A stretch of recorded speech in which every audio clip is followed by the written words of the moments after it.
प्यारे बच्चों, आज हम लोग वितान से लिया गया पाठ जूझ पढ़ने जा रहे हैं। जूझ मराठी के प्रसिद्ध कथाकार आनंद यादव द्वारा लिखी गई उपन्यास का एक अंश लिया गया है आपके 12वीं के पाठ्यक्रम में। जूझ एक आत्मकथात्मक शैली में लिखा गया उपन्यास है और उस उपन्यास के कुछ अंश को ही आपके 12वीं के पाठ्यक्रम में लिया गया है। जैसा कि इसके शीर्षक पर हम यदि चर्चा करें तो जूझ माने जूझना। किसी भी रचना का शीर्षक उस पाठ का केंद्र बिंदु होता है, जिसको पढ़ते ही उस पाठ में क्या होगा इसकी हल्की तस्वीर पाठकों के सामने में उपस्थित हो जाती है। जूझ शब्द माने जूझना, जूझना माने संघर्ष करना। कोई न कोई परिस्थिति विपरीत हुई है, कोई न कोई संकट आया है, कोई समस्या आई है और उस समस्या या संकट या दुख से कोई न कोई उस कहानी का पात्र सामना कर रहा है और निरंतर कोशिश कर रहा है इस बात का की समझ उस शीर्षक को पढ़ते ही आती है।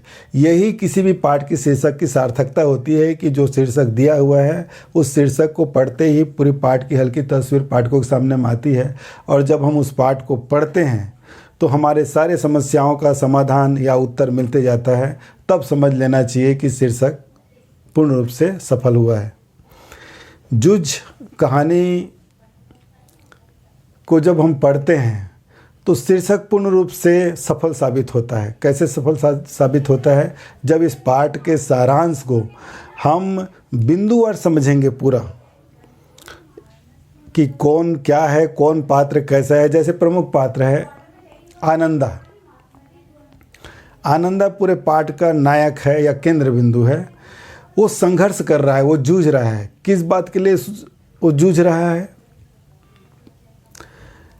चौथी पास होने के बाद उसके पिताजी ने रत्नप्पा, उसके पिताजी का नाम रत्नप्पा है, उन्होंने घर के काम में उसे लगा दिया। खेती बाड़ी का काम उसे उस छोटे से बच्चे से कराने लगा। ईख निकलता है, गन्ना निकलता है, उससे कोल्हू चलाकर गन्ना का गुड़ बनाने का काम उसके वो ले लिया। मवेशियों को चारा चराने का काम, उसके लिए चारा काटने का काम उससे लेने लगा और इस छोटे से बच्चे को चौथी पास होने के बाद पढ़ाई से आगे रुकवा दिया और घर के काम में लगा दिया। ये नन्हा सा बच्चा जो पढ़ाई में रुचि रखता था, कभी फेल नहीं हुआ था, उसको जब पढ़ाई से वंचित होता है तो उसके अंदर संघर्ष चलते रहता है। वो जूझते रहता है कि वो पढ़ना चाहता है, परंतु अपने पिता, जिसको वो दादा कहते हैं, दादा को मराठी में पिताजी को दादा कहते हैं, वो अपने पिताजी से कहने की हिम्मत नहीं कर पाता। यदि मैं पढ़ाई आगे करूँगा, ये यदि मैं अपने पिताजी के सामने कहता हूँ तो वो आवेश में आकर मुझे दंडित कर देंगे और दंडित कर देने का भय इधर है, दूसरा नहीं पढ़ पाने का अंतर्द्वंद भी उसके मन में चल रहा है। अपनी उम्र के सब बच्चों को जब स्कूल जाते हुए देखता है और वहीं पर ये खेत में काम करते रहता है, कोल्हू चलाते रहता है, तो बहुत पीड़ा होती है, परंतु बोलने की हिम्मत नहीं है। तो यहाँ पे जूझ रहा है, वो अपने मन में उठ रहे हैं कि मैं पढ़ लिख कर बड़ा अच्छा इंसान बनना चाहता हूँ। अब खेती में उतनी आय नहीं होती, परंतु पिताजी मुझे खेती में ही लगाना चाहते हैं और पढ़ाई से यदि मैं वंचित हो गया तो फिर मैं जीवन से वंचित हो गया। इस बात से वो जूझ रहा है। उसकी माँ समझती है, आनंदा की माँ समझती है कि ये नन्हा सा बच्चा, इसको पढ़ना लिखना चाहिए, परंतु उसके पिताजी जो हैं उसे इसे खेती के काम में लगा दिए हैं, घास काटने के काम में लगा दिए हैं, पानी पिलाने के काम में लगा दिए हैं। परंतु वो भी डरती है कि यदि वो उसके सामने मैं इस बच्चे को स्कूल जाने के लिए नहीं बोलने की बात कहूँ तो वो पागल सुअर के समान वो झपट पड़ेगा मुझ पर। इसलिए वो भी डरती है बोलने से, परंतु अपने बच्चे की उस मनोदशा से परिचित भी है, परंतु निहत्था है, कुछ कर नहीं पाती। एक दिन आनंदा जब उसकी माँ उपले या कंडा बना रही थी और वो बाल्टी में कुआं से पानी ला ला के दे रहा था, तो बड़ी हिम्मत करके अपनी माँ से कहता है कि माँ, मैं पढ़ना चाहता हूँ, परंतु पिताजी मुझे पढ़ाई से वंचित कर दिए हैं और खेत का काम ले रहे हैं और मैं पढ़ना चाहता हूँ। उसकी माँ अपने बेटे आनंदा की इस बात को सुनती है तो बहुत दुखी हो जाती है और कहती है कि मैं भी जानती हूँ बेटा कि तू पढ़ सकता है, तू पढ़ने लायक उम्र है तेरी, परंतु तुम्हारे उस पागल सुअर के समान तुम्हारे उस पिताजी को बोले क्यों?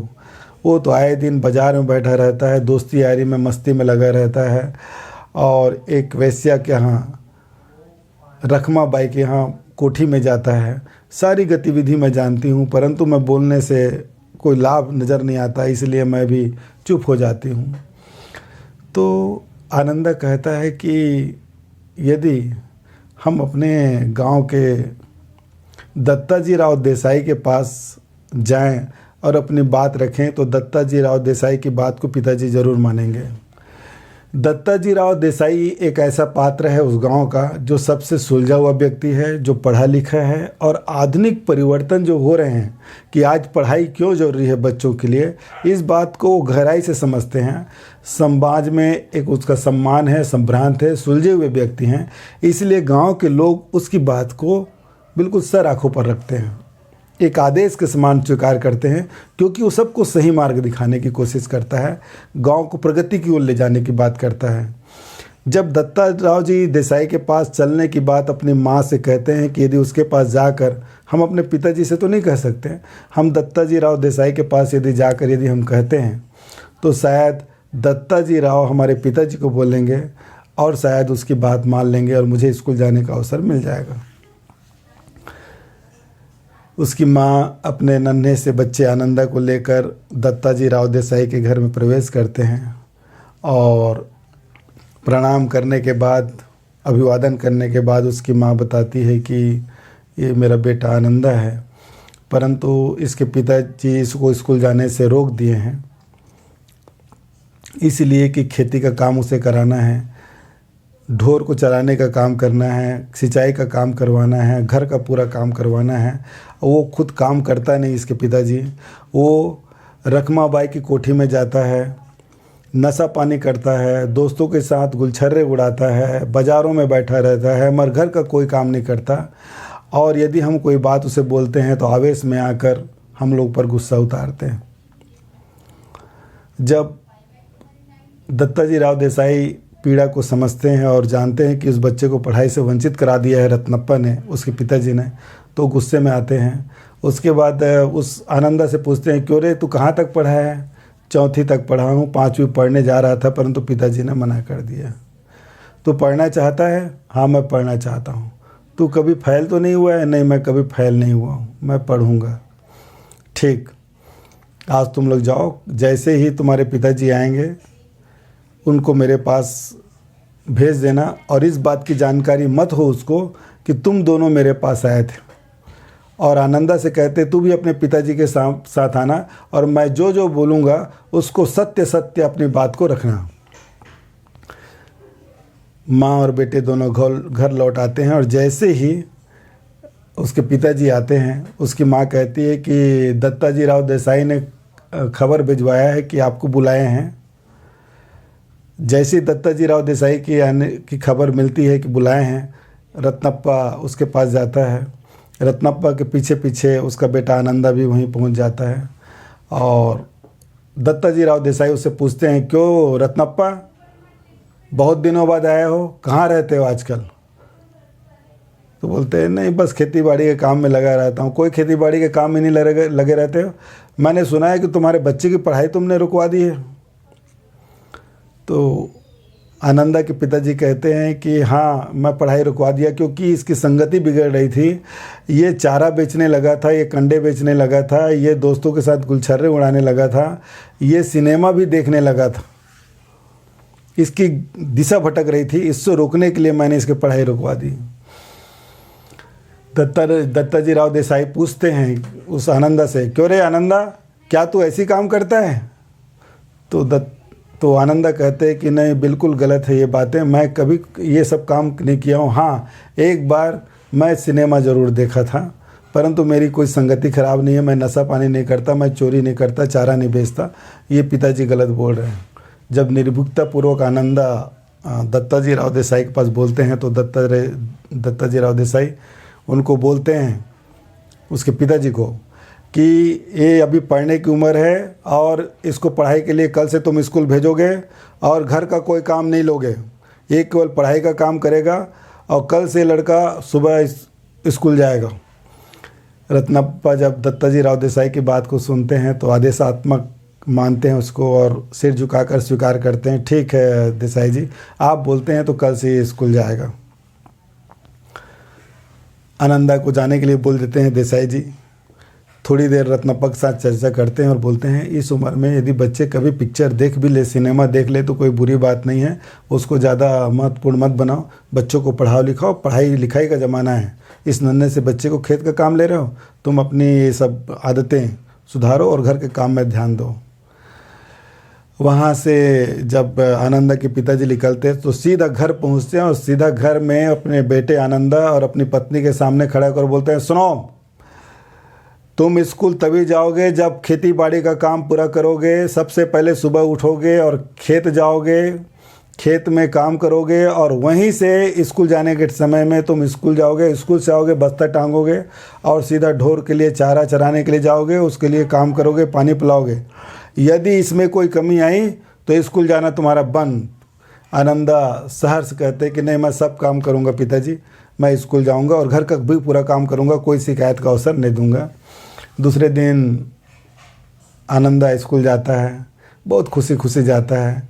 कक्षा में पहुंचता है तो देखता है कि उसके जितने भी सहपाठी थे अब अगली कक्षा में पहुंच गए हैं। उस क्लास में केवल 2 ही बच्चे पुराने हैं। वो पीछे बेंच में जाकर बैठ जाता है। उस कक्षा का सबसे नटखट लड़का जो हमेशा सबको तंग करता था, चौहान कहते थे जिसको, वो आके उसके गमछा को छीन लेता है आनंदा के और उसको हेड मास्टर के टेबल में रख देता है, तरह तरह से परेशान करता है। परंतु आनंदा चुप रहता है। उसके उस परेशानी से अपने को संभालने की कोशिश करता है कि मुझे पढ़ना है तो इन सब नटखट बच्चों की बातों को या कार्यों को मुझे सहना पड़ेगा। इसी बीच उस कक्षा का सबसे होशियार दुबला पतला लड़का, शरीर से कमज़ोर जरूर था परंतु दिमाग से मजबूत था, बसंतराव पाटिल के साथ उसकी मित्रता होती है। बसंतराव पाटिल उसको गणित समझाते हैं। गणित के टीचर बहुत अच्छे हैं। गणित के टीचर से सब बच्चे डरते हैं क्योंकि वो सबको अनुशासन में रखते हैं। बसंतराव पाटिल की मदद से वो अब गणित पढ़ने लगा है, सब समझने लगा है। अब उसकी पढ़ाई में रुचि होने लगी है। उसकी कक्षा में जो उसका मराठी का जो शिक्षक है, कविता जो समझाता है, उसकी कविता के पठन शैली से, उसके समझाने की शैली से आनंदा बहुत प्रभावित है। और वो जो मराठी के उसके जो शिक्षक हैं सादोलगावकर, वो काव्य पाठ जब करते हैं तो पूरे लय के साथ, पूरे व्याकरण की शुद्धता के साथ जब करते हैं तो उसके सादोलगावकर के उस पठन शैली से बहुत प्रभावित होते हैं और वो भी उसका अनुकरण करने लगते हैं। अब जैसी काव्य रचना उसके गुरुजी शिक्षक बताते थे वैसे भी वो अकेले में वो करने लगा है। घास छिलते छिलते वैसी किसी प्रकार, कभी पेड़ पर, कभी घास पर, कभी पहाड़ पर, कभी बादल पर, छोटी छोटी तुकबंदी करके अपने गुरुजी को दिखाते हैं, सादोलगावकर जी को, और वो उसके मनोबल को बढ़ाते हुए उसमें सुधार करते जाते हैं। और वो उसमें इतने रच बस गए हैं अब आनंदा कि काव्य रचना करने में बहुत आनंद आता है उसको। और छुट्टी के दिन भी वो काव्य रचना यदि करते थे तो जाके हेडमास्टर के घर पहुंचाकर उसको दिखाते थे। धीरे धीरे बसंतराव पाटिल के सहयोग से और इस मराठी के शिक्षक से, मराठी भाषा के शिक्षक से वो बहुत प्रभावित हुए। अब वो खेत में भी काम करते हैं तो कभी कभी उनको काव्य रचना सूझ जाती है तो वहीं लकड़ी से अपने भैंस के पीठ में लिख डालते हैं या वहीं पे कहीं कुछ भी यदि मिल गया उसमें कविता को लिख डालते हैं। और इतनी रुचि उसको नहीं लगने लगी होने लगी है। वो जब काव्य रचना को अपने गुरुजी को दिखाते हैं तो वो भी उसको व्याकरण की शुद्धता से, रस छंद अलंकार के सही प्रयोग से, छंदों की सही मात्रा और वर्ण से परिचित कराचे जाते हैं और उसकी प्रतिभा को पूरा निखारने का प्रयास करते हैं। अब उसके लिए स्कूल बहुत खुशी का क्षेत्र बन गया है। पाठशाला जाना, वहाँ खुशी खुशी पढ़ना और उसके बाद आकर घर का काम भी करना और काव्य रचना भी करना। और इस प्रकार आनंदा पढ़ाई के क्षेत्र में कई प्रकार की समस्याओं से जूझते जूझते अपने उद्देश्य को पूरा करते हैं। ये मुख्य रूप से उसकी कहानी का सारांश है। इसमें जो प्रमुख यदि बातों को हमको ध्यान में रखना है, एक तो शुरू में लेखक की परेशानी होती है कि वो पाठशाला नहीं जा पा रहा है। माँ से मिलकर वो दत्ताजी राव देसाई के पास जाने की योजना बनाते हैं। दत्ता राव देसाई से भेंट करने के बाद पूरी योजना बनती है कि कैसे स्कूल हो जाएंगे। राव जी की योजना सफल होती है और वो बच्चा आनंदा स्कूल जाता है। पाठशाला भेजने के लिए जो दादा ने शर्त रखी कि घर का काम भी करोगे, उसके बाद इस घर खेत का काम करोगे, वहाँ के बाद ही स्कूल जाओगे। और इस प्रकार उन शर्तों के अनुसार वो आनंदा काम करता है। कक्षा में लेखक के साथ उसका व्यवहार है वो कैसा रहा, इसका भी, उसके मित्र कैसे परेशान करते हैं, इसका भी बहुत सुंदर चित्रण हुआ है। वसंत पाटिल साथी से जो प्रेरणा मिलती है, उसको पढ़ने के लिए उत्सुकता जगती है और उसकी छोटी छोटी समस्याओं को भी वसंतराव पाटिल जो दूर करता है, वो उसका भी सुंदर चित्रण हुआ है। जो मराठी के जो शिक्षक हैं, जो अध्यापक हैं, सौदलगेकर, उससे भी वो काव्य पाठ कर रचना करने की सीखते हैं। कविता का बहुत गहरा प्रभाव पड़ता है। धीरे धीरे उसके अंदर काव्य रचना करने की प्रतिभा जगने लगती है। और एक मेरे गुरुजी सौदलगेकर यदि काव्य रचना कर सकते हैं तो मैं क्यों नहीं कर सकता, और वो भी काव्य रचना करने लगते हैं। और उसकी कविता का पूरा परीक्षण उसकी शुद्धता का, व्याकरण की दृष्टि से और लेखन की दृष्टि से, तुक की दृष्टि से, सब दृष्टि से उसकी शुद्धता को निखारने का काम उसके मराठी के अध्यापक करते हैं। इस प्रकार आनंदा जो पाठशाला जाने से जूझ रहा था, जो घर के काम से जूझ रहा था, जो मित्रों के गलत व्यवहार से जूझ रहा था, वो धीरे धीरे जूझता उस जगह पर संघर्ष के परिणाम स्वरूप सफलता को प्राप्त कर लेता है और उसकी शिक्षा आगे बढ़ती है। ये जूझ पाठ का पूरा सारांश है। तो प्यारे बच्चों, जूझ शीर्षक के आधार पर हमने इस पाठ को पूरी तरह समझा, मैंने समझा दिया है। इस पाठ को पूरा पढ़ेंगे आप लोग तो आपको पूरा पाठ समझ में आ जाएगा। इसके प्रश्न उत्तर की जो है पूरा विस्तृत PDF मैं आप लोग को भेज दूंगा। सबसे पहले इसको पढ़ेंगे, अंडरलाइन करेंगे महत्वपूर्ण अंशों को, उसके बाद ही नोट्स बनाने का काम करेंगे। तो आज के लिए इतना।